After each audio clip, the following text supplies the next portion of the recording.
এক বাবা ও তার ছেলে বাস ধরবে বলে বাস স্ট্যান্ডে হেঁটে হেঁটে আসছিল। বাস কিছুক্ষণ লেট থাকায় তারা কি করলো, বাস স্ট্যান্ডে একটা জায়গায় গিয়ে বসলো।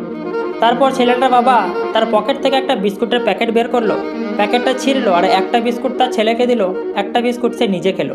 পাশে বসেছিল আর একটা ছেলে, সে কি করলো, ওই বিস্কুটের প্যাকেট থেকে একটা বিস্কুট বার করে নিজে খেয়ে নিল। ছেলেটার বাবা তার দিকে একবার তাকিয়ে দেখলো, কিন্তু সে মনুষ্যত্বর খাতিরে কিছু বলল না, শুধু একটু হেসে দিল।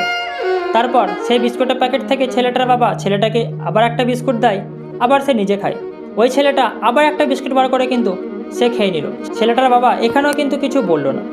বিস্কুট খাওয়ার পর শেষে যখন আর দুটো বিস্কুট থাকে, ওই ছেলেটার বাবা কী করলো, একটা বিস্কুটকে অর্ধেক অর্ধেক ভাঙলো, অর্ধেক বিস্কুট তার ছেলেকে দিল, অর্ধেক বিস্কুট সে খেলো, আর ওই গোটা বিস্কুটটা দিল পাশে ছেলেটাকে। ছেলেটা বিস্কুটটা পাওয়ার সঙ্গে সঙ্গেই একদম মুখে ভরে নিল। ছেলেটার বাবা এখানেও কিছু বুঝতে পারলো না, সে এমনভাবে বিস্কুটটা ভরলো মনে হচ্ছে সে কোনোদিন খাইয়ে নেই। তারপর তাদের বাস আসার সঙ্গে সঙ্গেই তারা কিন্তু উঠে গেল।